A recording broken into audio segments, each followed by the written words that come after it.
ഞാൻ ഇന്നൊരു റെസിപ്പി ഉണ്ടാക്കാൻ പോകുകയാണ്. റെസിപ്പി എന്ന് പറയുമ്പോൾ ഒരു മുട്ടത്തോരനാണ്.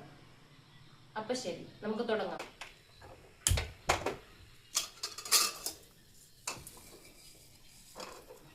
എണ്ണ ഒഴിക്കാം. ഇപ്പം നമുക്ക് എണ്ണ ഒഴിക്കാം.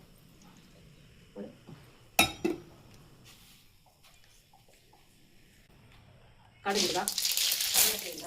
അത് കഴിഞ്ഞ്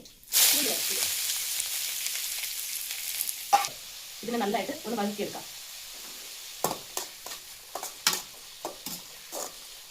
ഇതിന് നല്ല കളർ വേണം, അതുവരെ നല്ല ചുമന്ന നിറത്തിൽ. ഇപ്പോൾ ഏകദേശം ഇടായിട്ടുണ്ട്. ഇനി നമുക്ക് അരിഞ്ഞു വെച്ച തക്കാളി ഇതിൽ ഇടാം.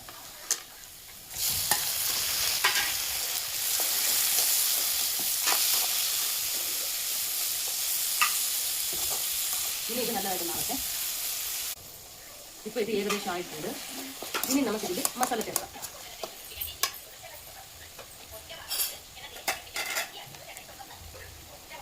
മുളക്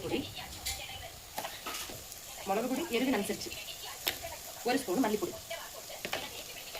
1 സ്പൂൺ ചിക്കൻ മസാല, മഞ്ഞൾപ്പൊടി കുറച്ച്, ഒരു 1/4 ടേബിൾ സ്പൂൺ,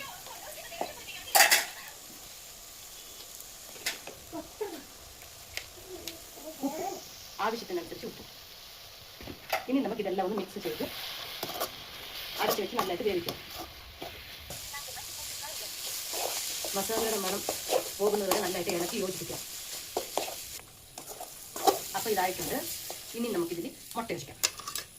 മുട്ട ഓരോന്നായിട്ട് പൊട്ടിച്ചൊഴിക്കാൻ പറ്റില്ല, അതുകൊണ്ട് ഞാൻ ആദ്യമേ ഒരു പാത്രത്തിൽ പൊട്ടിച്ചൊഴിച്ച് വെച്ചായിരുന്നു. അപ്പോൾ ഇനി നമുക്കിത് ഒഴിച്ചു കൊടുക്കാം. ഇനി ഇത് നല്ലതായിട്ട് ഇളക്കണം, കൈ വിടാതെ ഇളക്കണം.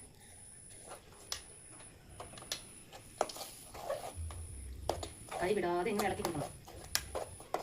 അപ്പം ഞങ്ങളുടെ മുട്ടത്തോരൻ ഇവിടെ റെഡിയാണ്. ആദ്യമായി ഞങ്ങളുടെ വീഡിയോ നോക്കുകയാണെങ്കിൽ സബ്സ്ക്രൈബ് ചെയ്യാം. അപ്പം അടുത്ത വീഡിയോ പെട്ടെന്ന് കിട്ടും. ഇഷ്ടപ്പെട്ടെങ്കിൽ ലൈക്ക് ചെയ്യാം, കമൻറ്റ് ചെയ്യാം, സബ്സ്ക്രൈബ് ചെയ്യാം.